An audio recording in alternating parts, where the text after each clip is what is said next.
I greet you in Lord's holy name. I consider a real privilege of studying God's word along with you.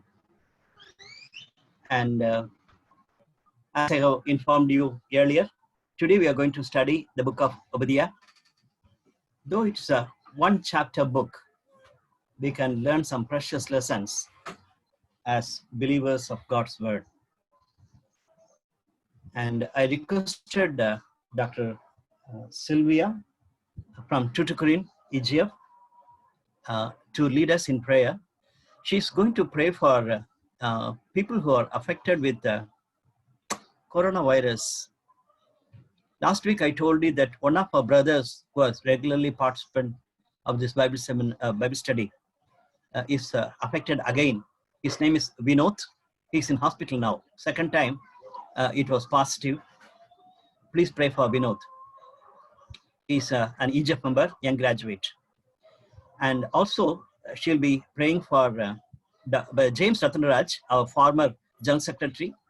It seems this morning he had breathing problem and he's admitted in the hospital. Still, we are waiting for the results. Somebody told me that the corona test was taken, it seems. But we have to really pray for Vinod, James Rathanraj, and even other EGF members who are affected with corona. Sister Sylvia, you can pray for the Bible study. Along with that, you can remember this prayer concerns. Yes. Can you hear me enough? Yes, I can hear you. Our loving Heavenly Father, we pray, we praise you, we glorify you, we thank you for this wonderful opportunity to study the book of Obadiah. Nothing in this world can prevent us from learning, reading your word, the word of your words, and also learning your words. We gratefully thank you, Lord, for having given William to teach us this, your words. And we thank you for his heart's desire in learning your words. And now, Lord, we are here to pray. We are remembering Brother Vinod in our prayer. Lord, we heard that he is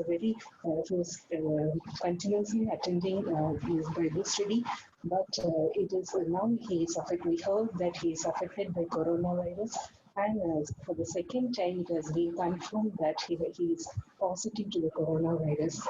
And Lord, you touch him, Lord, and you are the healer.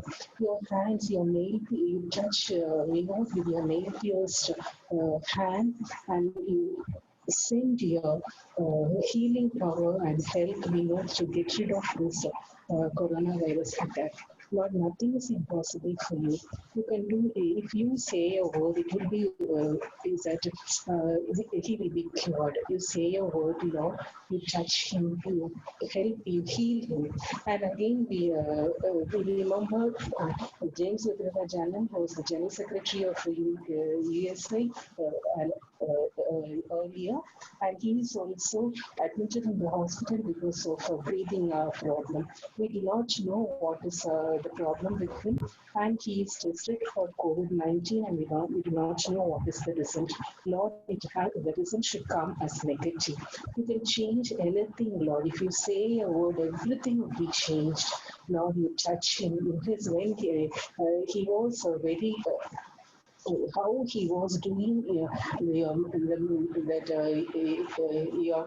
work, you know, Lord. So in this area, until now, he is running for you, Lord. He is doing everything for the glory of you. So you know everything about Anand, Lord. We give these people into your hands, and all not only Brother Vinod, the young graduate, and Anand Rajan, and along with them, we give all the people who are coming for our Bible study, and all the other people whom we know, Lord, you touch each and every one of them with your healing touch. Everything will be set right, Lord. Lord, you are the one who listens to our prayers. You have the listening ears, Lord. We pray, Lord, we are helpless. We cannot do anything against this COVID-19, but we have the powerful weapon, the prayer, the powerful weapon we have here. With that powerful weapon, Lord, we take up that fighting spiritually, how we fight against this satanic viruses. Lord, you just help heal each and every one of them, especially with Thambi Vinod and James Rajan. Lord, we commit yours into your hands. You take care of each and every one of us. You take care of Brilliant. We thank Lord for the help He has given to him, and Lord, that his interest, his desire, and you fulfill everything to him. And again, once again, we give Brian into your hand. You just speak to him and give us a listening ear to listen to your words. We ask in the precious name of the Lord and Savior Jesus Christ. Amen. Thank you so much, Sister Sylvia, for that meaningful prayer. Thank you. Thank you. When we look at the time of Obadiah, we are not in a position to fix it properly because the name of the king is mentioned in the old book. But when you look at verses 10 to 14, the incident it's talking about the people of Judah are affected, and the people of Edom, they were rejoicing. That's the only historical reference is mentioned. That leads us to the time of Obadiah. After 586 BC, the prophet might have written this letter. This prophecy was against Edom after 586 BC. Some commentators, Bible commentators, they mention in 780, long back, 200 years back. That time also, people of Israel were suffering and Edomites were happy. But most of the commentators go for this date because when you look at other references in Jeremiah and in Psalm 137 and other verses, it shows very clearly it could be very close to this time. Who is Obadiah? We don't know much about him, but the name Obadiah means servant of Jehovah. The servant of Jehovah. And he truly fulfills a role of a servant. And all of us are servant of God. It's not only a pastor or a full-time worker should be known as a servant of God. We all are serving the master, and we are all called to be his servants. And Obadiah means a servant of Jehovah. In that way, we can quickly identify with his name, and yes, I'm the person. I want to be like Obadiah. That's the way I want you to be connected with Obadiah. He comes here and he does his work and he delivers his message and he's encouraging God's people, and he has gone. And that's what exactly we need to know. Last week, I was so happy to receive some of the comments from my dear brothers and sisters after studying the book of Colossians. You are excited. Somebody said, I'm taking the book of Colossians to my church groups, and many more comments. One of the things that has come out very clearly in Colossians chapter 1, Paul could say that for this gospel, I have a twofold ministry. One is to deliver God's word, and second one is to encourage God's people or make them mature. Exactly, Obadiah was doing the same thing. He was delivering the message from God to Edomites and also to God's people, and his message was a strong encouragement to God's people. Before we go into the text, one more thing I wanted to share with you, that there are two people. One is Jacob and another one is Esau. and they became the two nations. And quickly we will go back to the history. And they are the grandchildren of Abraham and sons of Isaac, the promised son given to Abraham. And in Genesis 25th chapter, we read this story about their birth. They're twins. And right from their birth, they're fighting. Very interesting. And Edomites are the descendants of Esau, and Israel's the descendants of Jacob. And they were enemies till the end. Right from the beginning, they were enemies. In fact, we know that in one point of time, Jacob was afraid to meet his brother Esau. And as he was coming, he was really frightened to meet him. But his brother has accepted him and showed him mercy, and Jacob could come back to his own land. God, in his mercy, enabled him. But down the line, the descendants became enemies. That's very, very sad. In the end, in the last book of Old Testament, Malachi, we read about the struggle. Look at that. Malachi chapter 1, verse 2 to 4. I have loved you, says the Lord. But you ask, how have you loved us? Was not Esau Jacob's brother, declares the Lord? Yet I have loved Jacob, but Esau I have hated, and I have turned his hill country into a wasteland and left his inheritance to the desert jackals. Edom may say, though we have been crushed, we will rebuild the ruins. That's the way constantly the people of Edomites were working against God's people, against God. And ultimately God says, I am going to punish them.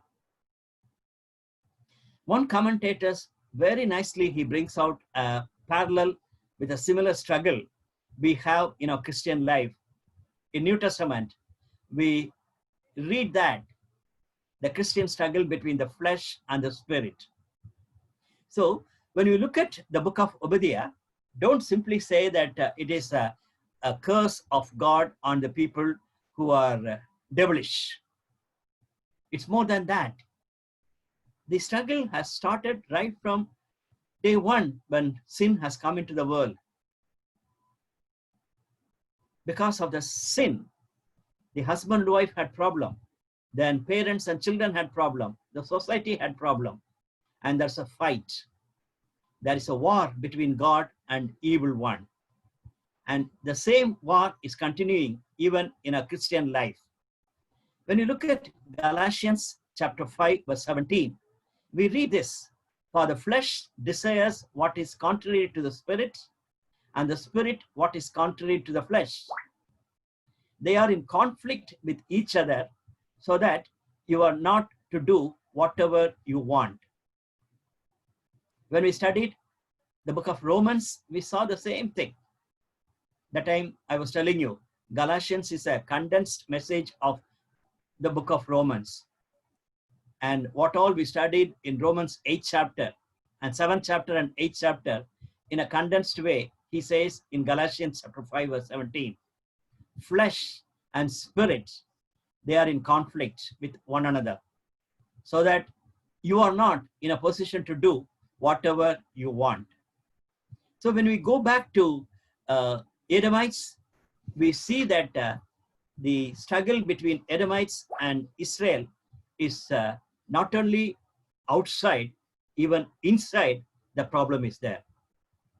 My brothers and sisters, as we are going to hear God's word, keep that in mind.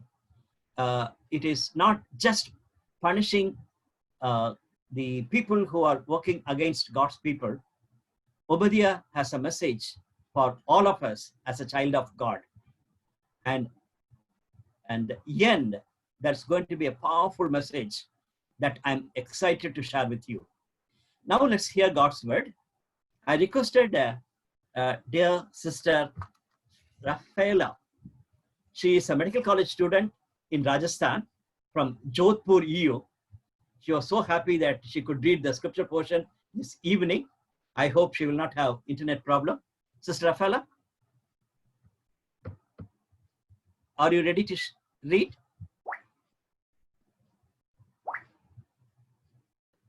Rafaela, I'm afraid whether she has agreed on Saturday itself. Otherwise, I have to request Janusha to read. Janusha from Nagarkoil. Sorry, Janusha, in the last minute I'm putting you in the trouble. Can you hear me? Yes, I can hear you clearly. Yes, Maybe that's right.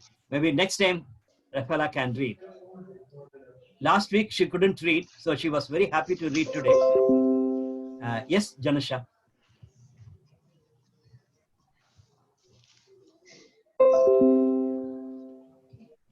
We have heard a message from the Lord that an ambassador was sent to the nations to say, "Get ready, everyone. Let's assemble our armies and attack Edom." The Lord says to Edom, "I will cut you down to size among the nations. You will be greatly despised. You have been deceived by your own pride because you live in a rock fortress and make your home high in the mountains. Who can ever reach us way up here?" you ask boastfully. But even if you soar as high as eagles and build your nest among the stars, I will bring you crashing down, says the Lord. If thieves came at night and robbed you, what a disaster awaits you. They would not take everything. Those who harvest grapes always leave a few for the poor, but your enemies will wipe you out completely. Every nook and cranny of Edom will be searched and looted. Every treasure will be found and taken. All your allies will turn against you. They will help you to chase you from your land. They will promise you peace while plotting to deceive and destroy you. Your trusted friends will set traps for you, and you won't even know about it. At that time, not a single wise person will be left in the whole land of Edom, says the Lord. For on the mountains of Edom I will destroy everyone who has understanding. The mightiest warriors of Teman will be terrified, and everyone on the mountains of Edom will be cut down in the slaughter. Because of the violence you did to your close relatives in Israel, you will be filled with shame and destroyed forever. When they are invaded, you stood aloof, refusing to help them. Foreign invaders carried off their wealth and cast lots to divide up Jerusalem, but you acted like one of Israel's enemies. You have not you should not have gloated when they exiled your relatives to distant lands. You should not have rejoiced when the people of Judah suffered from misfortune. You should not have spoken arrogantly in that time of trouble. You should not have plundered the land of Israel when they were suffering such calamity. You should not have gloated over their destruction when they were suffering such calamity. You should not have seized their wealth when they were suffering such calamity. You should not have stood at the crossroads, killing those who tried to escape. You should not have captured the survivors and handed them over in the terrible time of trouble. The day is near when I, the Lord, will judge all godless nations. As you have done to Israel, so it will be done to you. All your evil deeds will fall back on your own heads. Just as you swallowed up my people on my holy mountain, so you and the surrounding nations will swallow the punishment I pour out on you. Yes, all you nations will drink and stagger and disappear from history.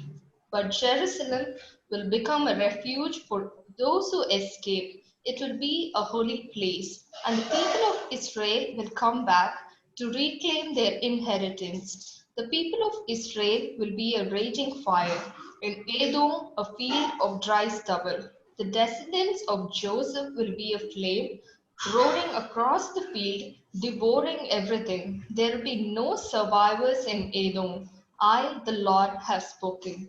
Then my people living in the Negev will occupy the mountains of Edom. Those living in the foothills of Judah will possess the Philistine plains and take over the fields of Ephraim and Samaria. And the people of Benjamin will occupy the land of Gilead. The exiles of Israel will return to their land and occupy the Phoenician coast as far north as Zarephath. The captives from Jerusalem exiled in the north will return home and resettle the towns of Negev. Those who have been rescued will go up to the Mount of Zion in Jerusalem to rule over the mountains of Edom, and the Lord himself will be a king. Here ends the reading. Glory be to God.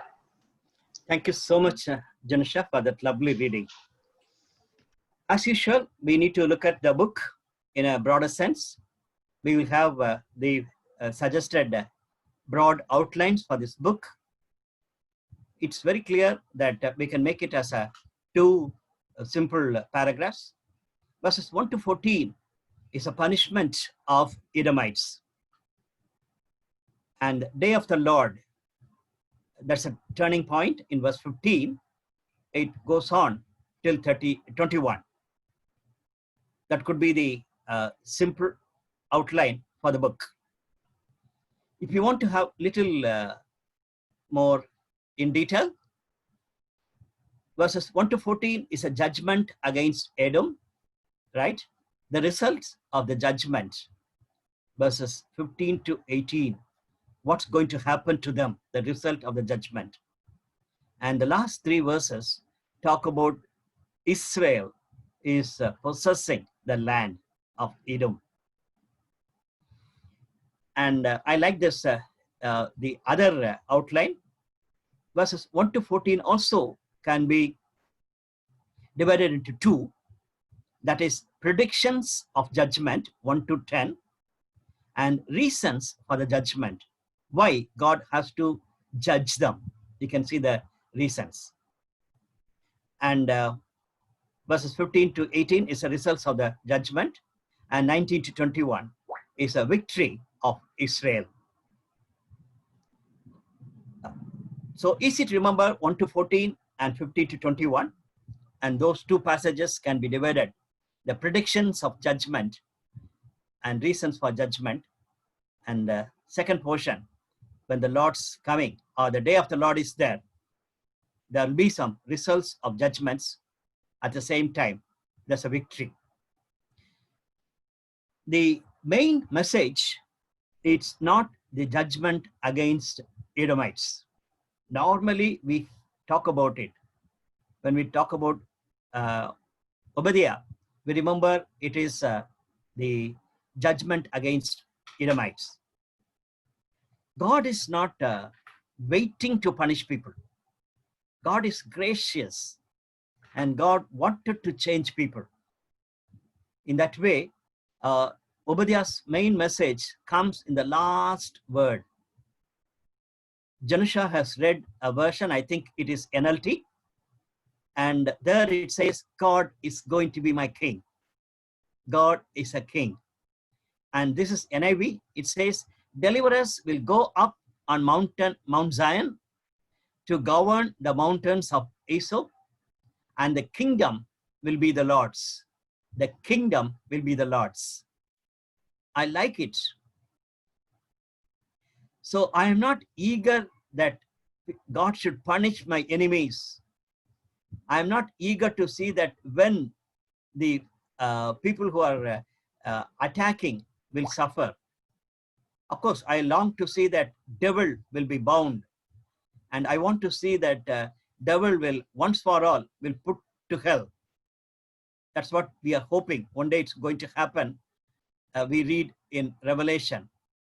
But more than that, we are longing to say that the kingdom of God is going to come. Obadiah says, and the kingdom will be the Lord's. We need to be excited as a child of God. We are waiting for the day that the kingdom of God is going to come with all power and majesty and in beauty. We are going to look at that part a little later. We will look at the detailed study of this message. We see that first verse is a threatening message to the people of Edomites. The word of the Lord, the vision of Obadiah, a vision of Obadiah, it's not stops there. It is a very big passage. It's there in the first verse itself. This is what the sovereign Lord says about Edom. We have heard a message from the Lord. An envy was sent to the nations to say, rise, let us go against her for battle. Look at that. Verse 1 has many messages to pass it on. One interesting observation is, this is only one prophet who says in plural, we have heard a message from the Lord. All the other prophets have heard God's message and they're supposed to pass it on to others. But here is a prophet, Obadiah. He says, we have heard a message from the Lord. I really like it because it says that I'm not an individual person giving a punishment about other people. We have, as a God's people, we have heard this message. So as a prophetical movement, they were passing on this judgmental message against God's people, against God's enemies. Even now, as God reveals things to us, how much we need to long to see that we have heard a message from the Lord. My dear brothers and sisters, that passage, that phrase is so powerful. We have heard a message from the Lord. Let's grow as a prophetical movement, not a single prophet. Let's go forward. Sovereign Lord says about Edom. We have studied when we looked at Haggai, the book of Haggai. The words, phrase sovereign Lord is a very powerful word to describe God in those days, post-exilic time. People are coming out from the bondage of Babylonian. That time, the description to God is sovereign Lord. Of course, it was there even in beginning. Even in Psalm 46, we read that the sovereign God is with us. But it was mostly used after people has gone into Babylon.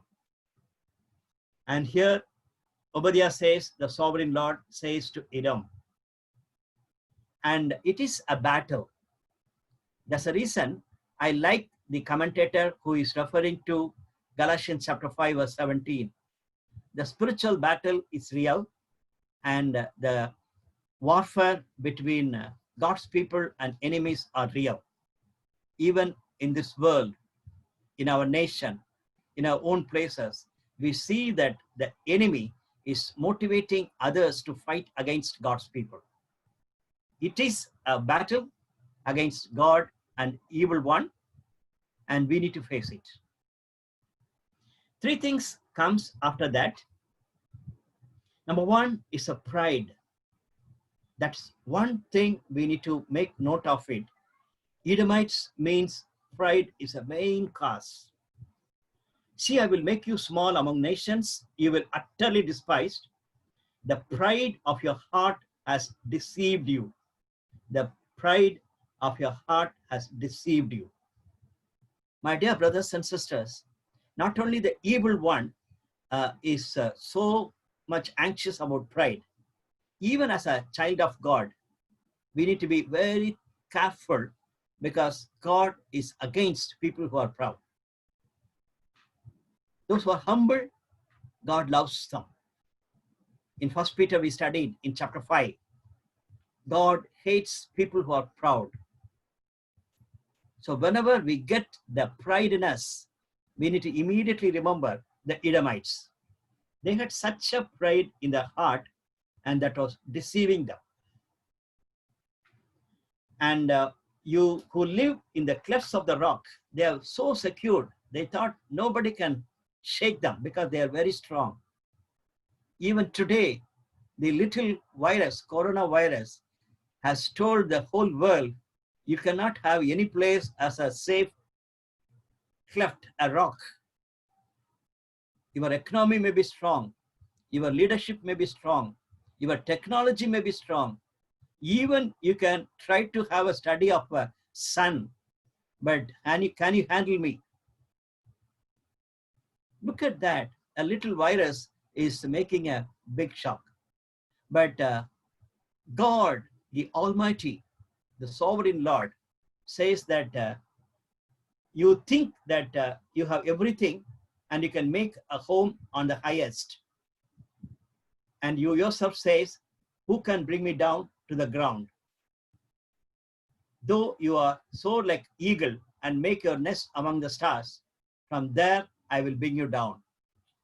It is not the coronavirus. God's wrath, God's judgment bring us down. It is not only in the situation like corona, we need to think about it. When we think of ourselves great, when we have a pride in us, God says, I will bring you down, declares the Lord. Second one, it's very clear. It is about the money. It's about the wealth. Verse 5 to 7. If thieves came to you, if robbers on the night, oh, what a disaster awaits you. Would they not steal only as much as they wanted? If a grape pickers came to you, would they not leave a few grapes? Look at the way in which God says. Verse 6, but how Esau will be ransacked, his hidden treasures plundered. All your allies will force you to the border. Your friends will deceive and overpower you. Those who eat your bread will set a trap on you, but you will not detect it. Your whole wealth will be completely plundered. Third one, about the wisdom, verses 8 onwards. In that day, declares the Lord, will I not destroy the wise men of Edom? That's another challenge we have in our times. The people who are wise, they think they are smart, and the technology, their wisdom, their science will protect them. Even when we studied in our previous studies, we have seen not only the Gnosticism talking about wisdom, constantly down the line in the history, biblical history, and also in the church history, we read that people talk about wisdom as something great. But God says, your wisdom will be taken. Your wisdom will be completely gone. That's the way God's judgment is predicted. Not only to Edomites, even now to the church at large, and especially even to our own fellowships, we need to be very careful. Pride, wealth, and wisdom at any point of time can be considered as great. Let's go forward. Verses 11 to 14, he gives 3 reasons why he wanted to give the judgment on them. God says, I want to punish them.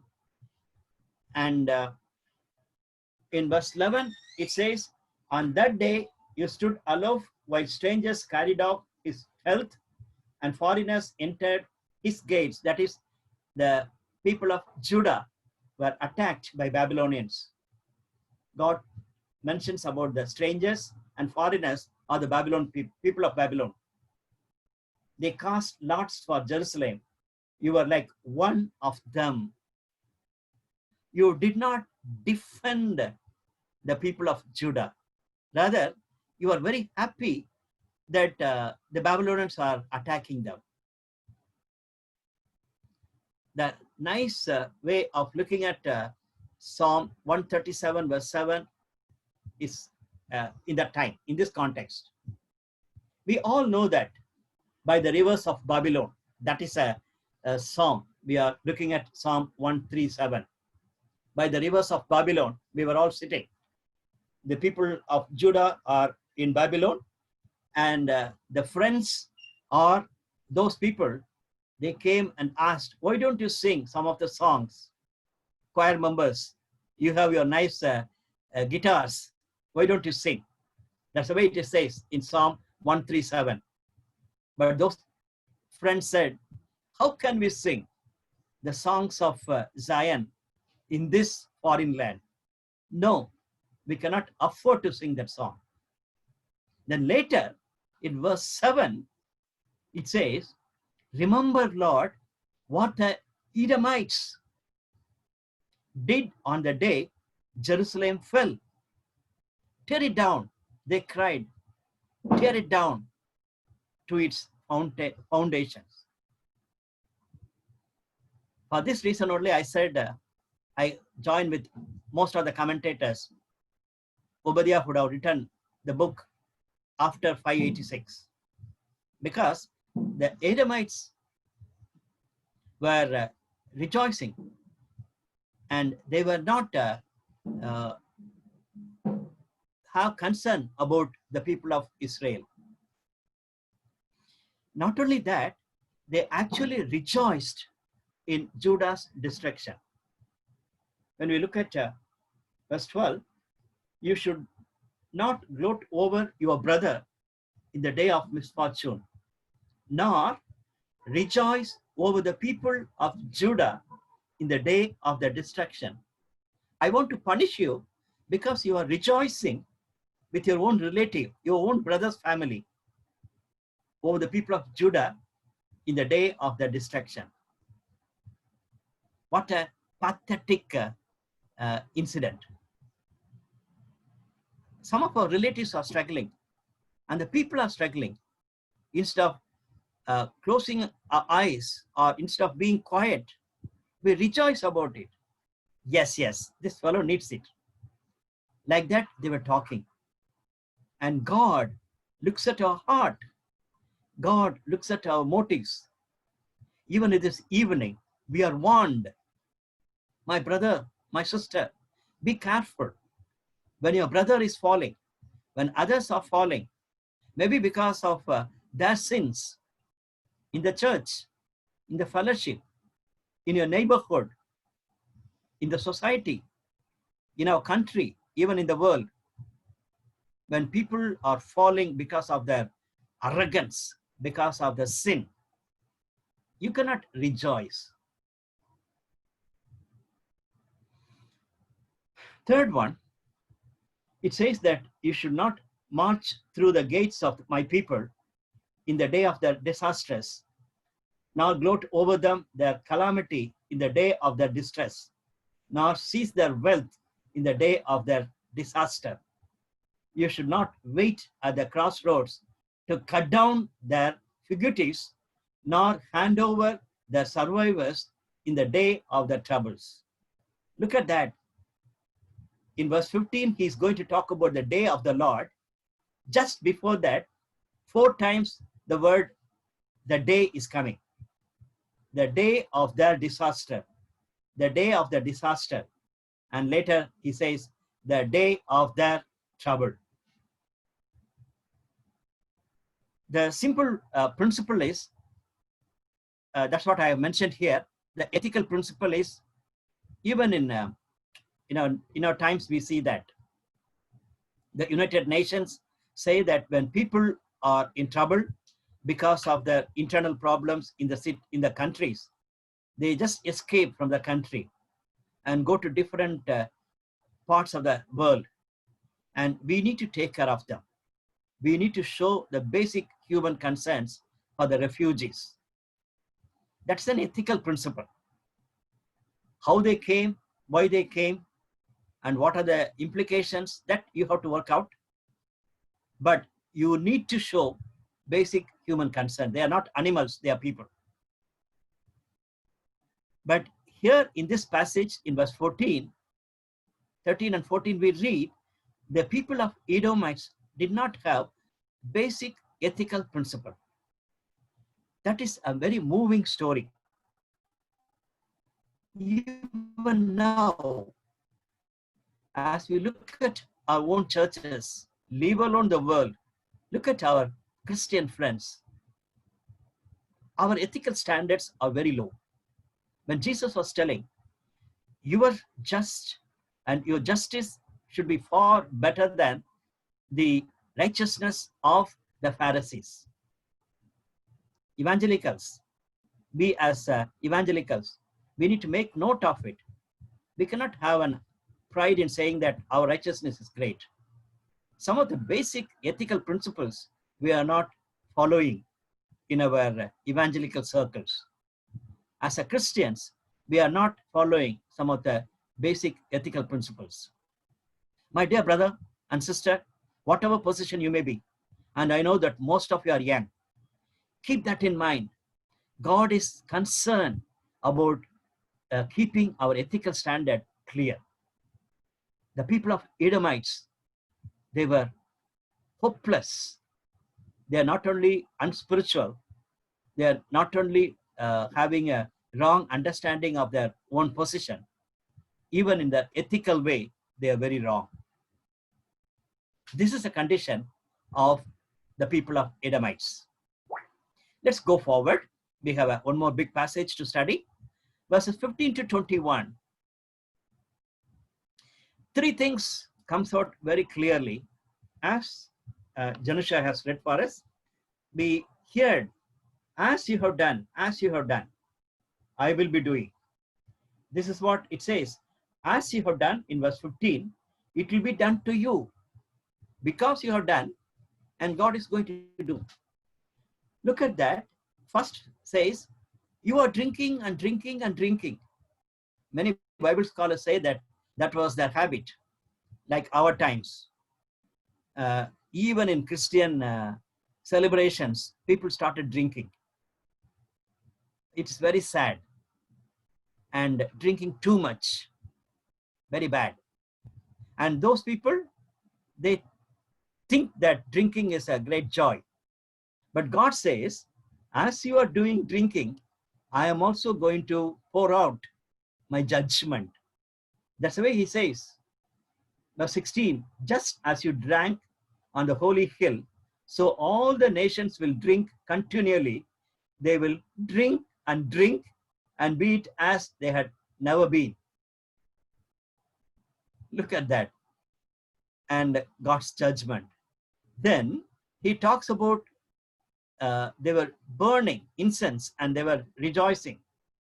But on the Mount Zion will be deliverance. It will be holy, and Jacob will possess it in his inheritance. Jacob will be a fire and Joseph a flame. Here, it is not that they'll be very colorful. They are in light. It's not like that. It is the God's wrath. Because when you look at it, and they will set him afire and destroy him. So the fire is not for giving the light or direction. It is God's wrath. You are playing with water and you are playing with the fire, and God is going to give you the same thing, water and fire. Even in our times, we see that people worship water and fire and things like that. And they are not aware. God's wrath talks about it. And the last paragraph, verse 18, it closes, the Lord has spoken. There will be no survivors from Edomites. There will be no survivors. God will punish them completely. God's wrath will come upon them. After that, next three verses talk about God's kingdom. As you have oppressed God's people, now God is going to raise deliverers. God is going to send his king to be the ruler of their nation. That's a message we read. Deliverers will go up on Mount Zion to govern the mountains of Esau, and the kingdom will be the Lord's. My dear brothers and sisters, as we see here, the book closes with a very positive note. Not only God's judgment to his enemies, God will give the possession. What are the things we can learn from that? Number one, we should not be talking about the people who are talking about prosperity theology. The enemies will lose everything and we can enjoy all the blessings in this world. That is not a good way to approach God's blessings. But when we look at the whole Bible together, we see that people of God going to see the punishment God is going to give to the enemies. But at the same time, God is going to make you as a ruler when Jesus is going to come as a king. We will come back with Jesus if you are died with Christ. If you are alive, we'll be coming back with him to be the rulers of this nation. So we will be possessing. That's a big blessing we have in future. And the kingdom of God is very clearly highlighted in this book. That's what I said. Even in Jeremiah chapter 49, we read the same thing. God will punish the Edomites once for all. And they are proud. And they were talking about safety. They're talking about wisdom. But God is going to punish them. That you can read in Jeremiah 49. Before I close, I want to highlight two important points from this study, along with all the points we have noted down. Number one is the problem of pride. The real problem of Edom is pride. Verse 3, we see that the pride of your heart has deceived you. Pride is a number one identifying mark of the flesh. As we just now saw in Galatians chapter 5 verse 17, flesh is working against the spirit. Pride is number one as a mark of flesh. Even in 1 John, we read that pride of flesh. And my brothers and sisters, this is not only for unbelievers, even for us. We need to make note of it. Proverbs chapter 16 verse 8 says, pride goes before destruction. God opposes the pride because pride goes before destruction. We are warned, even in our Christian maturity, even in our Christian ministry, as we are growing, we need to be very careful.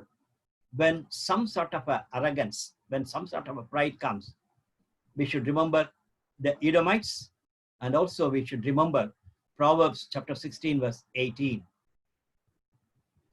Another form of pride is violence. Because of the violence against your brother. That's what we read in verse 10. Because of the violence. The pride leads us to violence. Even now, as we hear many violences in our own states and in our own cities and in our own country, it's basically because of the pride. When you carefully look at the violence, you see that somebody is behind that violence. And those people had power, maybe in the position, in the parties, or they have power in politics, they have power in money, they have power in people. They use others for violence. When you carefully study the violence, you can see the pride is a main cause. Can it happen to us? Very much possible. We may not be like these worldly people. We may also involve in one way or other while showing that type of violence to our own colleagues, to our fellow believers, and to other friends. We need to be careful. Third one, indifference. It is little slower, or little, not only lower, it is it's tricky. They became very indifferent when they saw the day was destructing people of Israel. How true it is in our life. When you have pride, you will do like that. When you are humble, your heart will be compassionate. You will feel bad. You will feel sad these things are happening to other people, though you may not like them.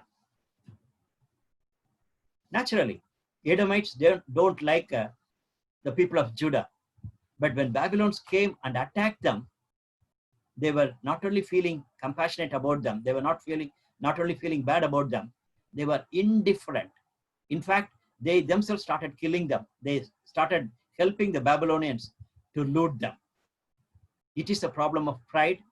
This evening, we are warned when we look at the book of Obadiah.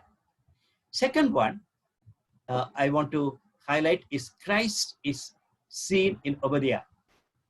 In the Old Testament, we need to look at Christ, and open Bible comes out very clearly. In every book, we can see Christ. Obadiah, I consciously wanted to bring it because in one chapter, 3 things comes out very clearly. Jesus is going to come as a judge. He came as a savior of the world, and he lived a very humble life. He died for us. He is the savior of Israel, and he is the savior of the world. But at the same time, he is going to come as a judge. That's very clearly shown. And we have this too. God is just and God is love. And as we proclaim the gospel to others, as we share the gospel with others, as we minister to others, we need to have both a message. Consciously, we have to say that God is going to be a judge. Be careful. At the same time, we need to give a hope. And he is the savior of the world. Even now, don't be like Edomites. Come back to God and get the forgiveness from God. Whatever life you have led thus far, God will give you new life because of the saving grace. Third one is very important. He is the possessor of the kingdom. He is the king who is going to come. We are eagerly waiting for his kingdom. With that, the book closes. For our personal reflection, I have these 3 questions for us to consider. What are the tremendous lessons we could learn from Edomites in this evening? Some of them could be very personal to us. We have to make note of it as we finish studying this book. And how can we describe the great hope for the future? When you read the first paragraph, the people of Judah did not have any hope. They're all going to be under the bondage of Babylonians. Of course, it's because of the sin, but there was a great hope. Even now, as a child of God, when you're facing many uncertainties, many challenges, do we have such a hope in God? Or are we like other Christians, and are we like other non-Christians, having hopelessness, feeling bad? Think of it. Third one, your kingdom come is our prayer. And what is going to be our contribution towards the coming of the kingdom? We need to make note of it. Whenever you pray the Lord's Prayer, we say that, hallowed be your name. Your kingdom come. Your will be done in earth as it is done in the heaven. We need to really mean what we pray as you're saying these 3 phrases. And all of us, we have to make a commitment. Lord, you are my king, and you are going to bring the kingdom, and I have to play my role, and help me, Lord. That should be our prayer as we close the book of Obadiah. Let's pray together. Our Father in heaven, though it is a very small book, the message of Obadiah is so clear to us. Sometimes we feel that we are not like Edomites. But when we look at the New Testament, we see that how much the flesh is coming out. And you are giving a big warning to us. And we have a great hope in Christ Jesus. And when we think of a Christian life and ministry, we know, Lord, that being you as our King, help me and help us to take our life seriously and to fulfill your plan and purposes so that your kingdom will come on earth soon. To that end, we commit ourselves to you. Thank you for hearing us. In Jesus' precious name we pray. Amen.